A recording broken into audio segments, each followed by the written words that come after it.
ನಮಸ್ಕಾರ ಸ್ನೇಹಿತರೆ.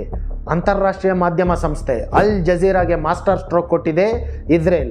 ಹೌದು ಸ್ನೇಹಿತರೆ, ಯಾವಾಗ ನೋಡಿದ್ರು ಪಾಕಿಸ್ತಾನ, ಇರಾನ್, ಟರ್ಕಿ, ಹಮಾಸ್ಗಳ ಪರವಾಗಿಯೇ ಸುದ್ದಿ ಪ್ರಸಾರ ಮಾಡ್ತಿದ್ದಂತಹ ಅಲ್ ಜಜೀರಾ ಸಂಸ್ಥೆಯನ್ನು ತಮ್ಮ ದೇಶದಿಂದ ಕಿತ್ತು ಹೊರಗಡೆ ಬಿಸಾಕಿದೆ ಇಸ್ರೇಲ್ನ ಸರ್ಕಾರ. ಸ್ನೇಹಿತರೆ, ಕಮ್ಯುನಿಸ್ಟ್ ಸರ್ಕಾರಗಳಿರುವ ಚೈನಾನೋ ಅಥವಾ ರಷ್ಯಾದಂತಹ ದೇಶಗಳಲ್ಲೋ ಅಥವಾ ಸರ್ವಾಧಿಕಾರ ಆಡಳಿತವಿರುವಂತಹ ಉತ್ತರ ಕೊರಿಯಾದಲ್ಲೋ ಯಾವುದೋ ಒಂದು ಸುದ್ದಿ ಸಂಸ್ಥೆಯನ್ನು ಬ್ಯಾನ್ ಮಾಡೋದು ಅದು ಅಷ್ಟೊಂದು ಚರ್ಚೆಗೀಡಾಗೋದಿಲ್ಲ ಸ್ನೇಹಿತರೆ. ಆದರೆ ಇಸ್ರೇಲ್ನಂತಹ ಪ್ರಜಾಪ್ರಭುತ್ವವಿರೋ ದೇಶದಲ್ಲಿ ಅಲ್ ಜಜೀರಾದಂತಹ ದೊಡ್ಡ ಮಾಧ್ಯಮ ಸಂಸ್ಥೆಯೊಂದನ್ನು ಬ್ಯಾನ್ ಮಾಡೋದಂದ್ರೆ ಸುಮ್ಮನೆ ಮಾತಲ್ಲ ಸ್ನೇಹಿತರೆ. ಅದರಿಂದೇ ಬಲವಾದ ಕಾರಣಗಳಿರ್ತವೆ. ಹಾಗಾದರೆ ಆ ಕಾರಣಗಳೇನು ಅನ್ನೋದನ್ನು ನಾವು ಇಸ್ರೇಲ್ನ ಪ್ರಧಾನಮಂತ್ರಿ ಬೆಂಜಮಿನ್ ನೇತನ್ಯಾಹು ಅವರೇ ಹೇಳೋ ಪ್ರಕಾರ ನೋಡೋದಾದರೆ, ಏನು ಅಲ್ ಜಜೀರಾ ಮಾಧ್ಯಮ ಸಂಸ್ಥೆ ಇಸ್ರೇಲ್ನ ರಾಷ್ಟ್ರೀಯ ಭದ್ರತೆಗೆ ಥ್ರೆಟ್ ಉಂಟು ಮಾಡ್ತಾ ಇತ್ತಂತೆ. ಎರಡನೇದಾಗಿ ಇಸ್ರೇಲ್ ಸೇನೆಯ ಪ್ರತಿಯೊಂದು ಚಲನವಲನಗಳನ್ನು ಕೂಡ ಪ್ರಸಾರ ಮಾಡೋದ್ರ ಮುಖಾಂತರ ಹಮಾಸ್ ಉಗ್ರ ಸಂಘಟನೆಗೆ ಅಲ್ ಜಜೀರಾ ಸಹಾಯ ಮಾಡ್ತಾ ಇತ್ತಂತೆ. ಸೊ ಅವ್ರು ಹೇಳೋದ್ರಲ್ಲಿ ನಿಜ ಇದೆ ಸ್ನೇಹಿತರೆ. ಯಾಕಂತ ಹೇಳಿದ್ರೆ ಈ ಅಲ್ ಜಜೀರಾ ತಾನೊಂದು ಖಾಸಗಿ ಮಾಧ್ಯಮ ಸಂಸ್ಥೆ ಅಂತ ಹೇಳ್ಕೊಳುತ್ತೆ.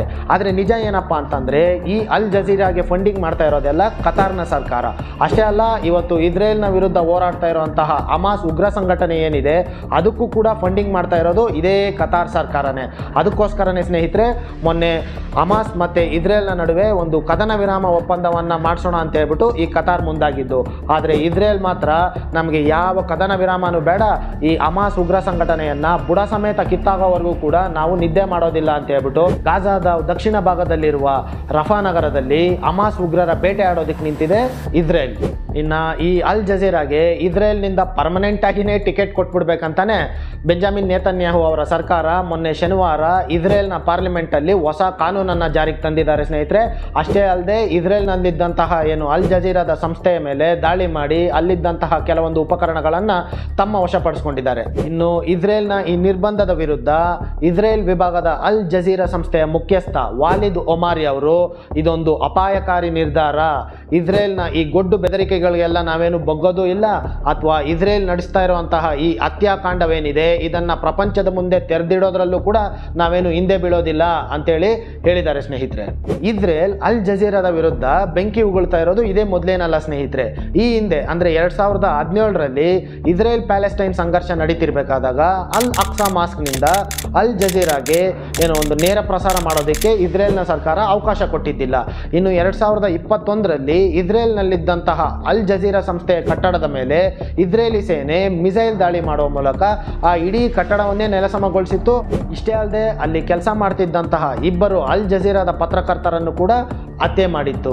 ಇನ್ನು 2022ರಲ್ಲಿ ಇಸ್ರೇಲ್ನ ಸೈನಿಕನೊಬ್ಬ ಅಲ್ ಜಜೀರಾದ ಪತ್ರಕರ್ತನ ಮೇಲೆ ಗುಂಡಿಟ್ಟು ಕೊಲೆ ಮಾಡಿರ್ತಾನೆ. ಆಗಲೂ ಕೂಡ ಇಸ್ರೇಲ್ ಇದು ನಮ್ಮ ಸೈನಿಕನಿಗೆ ಗೊತ್ತಿಲ್ಲದೇ ನಡೆದೋಗಿರುವಂತಹ ಅಚಾತುರ್ಯ ಅಂತೇಳಿ ತನ್ನನ್ನು ತಾನು ಸಮರ್ಥನೆ ಮಾಡಿಕೊಂಡಿತ್ತು. ಇನ್ನು ಈಗಂತೂ 2022ರಲ್ಲಿ ಅಲ್ ಜಜೀರಾ ಮಾಧ್ಯಮ ಸಂಸ್ಥೆಗೆ ಪರ್ಮನೆಂಟ್ ಆಗಿ ಇಸ್ರೇಲ್ನಿಂದ ಟಿಕೆಟ್ ಕೊಟ್ಟಿದೆ ಇಸ್ರೇಲ್ನ ಸರ್ಕಾರ.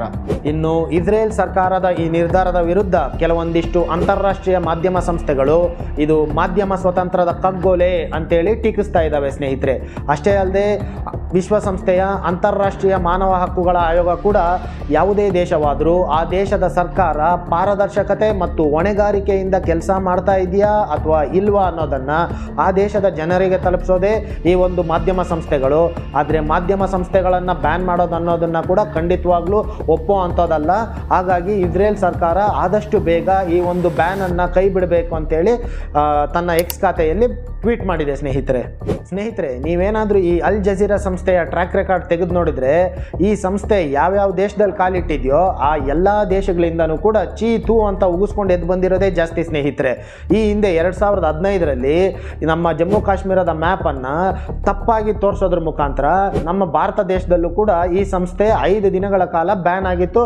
ಆದರೆ ಆಗ ಭಾರತ ಸರ್ಕಾರ ಈ ಸಂಸ್ಥೆಯನ್ನು ಸಂಪೂರ್ಣವಾಗಿ ಏನು ಬ್ಯಾನ್ ಮಾಡಿದ್ದಿಲ್ಲ.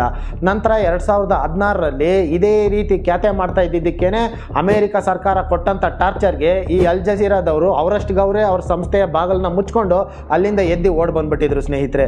ಇನ್ನು 2017ರಲ್ಲಿ ಸೌದಿ ಅರೇಬಿಯಾ ಮತ್ತು UAE ಸರ್ಕಾರಗಳು ತೆಗೆದುಕೊಂಡಿದ್ದಂತಹ ಕೆಲವೊಂದಿಷ್ಟು ನೀತಿಗಳನ್ನು ಟೀಕೆ ಮಾಡ್ತಾನೆ ಇಡೀ ಪ್ರಪಂಚದ ಎಲ್ಲ ಮುಸ್ಲಿಂ ದೇಶಗಳ ನಾಯಕ ಇರಾನ್ ಅನ್ನೋ ಹಾಗೆ ಒಂದು ವರದಿಯನ್ನು ಪ್ರಕಟಣೆ ಮಾಡಿತ್ತು ಸ್ನೇಹಿತರೆ. ಇದರಿಂದ ಕೋಪಗೊಂಡಿದ್ದಂತಹ ಸೌದಿ ಅರೇಬಿಯಾ ಮತ್ತು UAE ಸರ್ಕಾರಗಳು ಈ ಅಲ್ ಜಜೀರಾ ಸಂಸ್ಥೆ ಸಂಸ್ಥೆಯನ್ನು ತಮ್ಮ ದೇಶದಿಂದ ಕಿತ್ತು ಹೊರಗಡೆಗೆ ಬಿಸಾಕಿತ್ತು ಸ್ನೇಹಿತರೆ ನೀವೇ ಒಂದ್ಸರಿ ಯೋಚನೆ ಮಾಡಿ, ಒಂದು ಮುಸ್ಲಿಂ ರಾಷ್ಟ್ರ ಒಂದು ಮುಸ್ಲಿಂ ಮಾಧ್ಯಮ ಸಂಸ್ಥೆಯನ್ನು ತಮ್ಮ ದೇಶದಿಂದ ಒದ್ದು ಹೊರಗಡೆ ಓಡಿಸಿದೆ ಅಂತ ಹೇಳಿದ್ರೆ ಇನ್ನು ಆ ಒಂದು ಮಾಧ್ಯಮ ಸಂಸ್ಥೆಯ ಯೋಗ್ಯತೆ ಏನಿರ್ಬೋದು ಅಂತ ಹೇಳ್ಬಿಟ್ಟು ನೀವೇ ಯೋಚನೆ ಮಾಡಿ ಸ್ನೇಹಿತರೆ ಅಲ್ ಜಜೀರಾನ ಬ್ಯಾನ್ ಮಾಡಿರೋದ್ರಿಂದ ಅಲ್ ಜಜೀರಾಗೋ ನಷ್ಟ ಏನೂ ಇಲ್ಲ ಅಂತ ನನಗನ್ಸುತ್ತೆ ಸ್ನೇಹಿತರೆ. ಯಾಕಂತ ಹೇಳಿದ್ರೆ ಈಗ ಅವ್ರಿಗಿನ್ನ ಬಲ ಬಂದಂಗಾಗಿರುತ್ತೆ, ಒಂಥರ ಸ್ವತಂತ್ರ ಬಂದಂಗಾಗಿರುತ್ತೆ. ಅದರಿಂದ ಅವರು ಇಸ್ರೇಲ್ ವಿರುದ್ಧ ಏನು ಬೇಕಾದರೂ ಬರಿಬೋದು, ಹೇಗೆ ಬೇಕಾದರೂ ತೋರಿಸ್ಬೋದು. ಅಂತಾರಾಷ್ಟ್ರೀಯ ಮಟ್ಟದಲ್ಲಿ ಇನ್ನೂ ದೊಡ್ಡದಾಗಿ ಪ್ರೊಪಗಂಡ ಮಾಡೋ ಚಾನ್ಸಸ್ ಇರುತ್ತೆ ಸ್ನೇಹಿತರೆ. ಆದರೆ ನಿಜವಾದ ಲಾಸ್ ಆಗೋದು ಯಾರಿಗಂತ ಹೇಳಿದ್ರೆ ಇಸ್ರೇಲ್ ಅವ್ರಿಗೇನೆ ಸ್ನೇಹಿತರೆ. ಯಾಕಂತ ಹೇಳಿದ್ರೆ ಈಗಾಗಲೇ ಯುದ್ಧ ಶುರುವಾದಾಗಿಂದ ಅಂತಾರಾಷ್ಟ್ರೀಯ ಮಟ್ಟದಲ್ಲಿ ಇಸ್ರೇಲ್ನ ವರ್ಚಸ್ಸು ತುಂಬಾ ಕಡಿಮೆ ಆಗಿದೆ. ಜೊತೆಯಲ್ಲಿ ಇಸ್ರೇಲ್ಗೆ ಸಿಕ್ಕಬೇಕಾಗಿದ್ದಂತಹ ಅಂತಾರಾಷ್ಟ್ರೀಯ ನೆರವು ಏನಿದೆ ಅದು ಕೂಡ ಸಿಗ್ತಾ ಇಲ್ಲ ಅಂತ ಹೇಳ್ಬಿಟ್ಟು ಮೊನ್ನೆ ಅಷ್ಟೇ ಇಸ್ರೇಲ್ನ ಪ್ರಧಾನಮಂತ್ರಿ ಬೆಂಜಮಿನ್ ನೇತನ್ಯಾಹು ಅವರೇ ಹೇಳ್ಕೊಂಡಿದ್ದಾರೆ.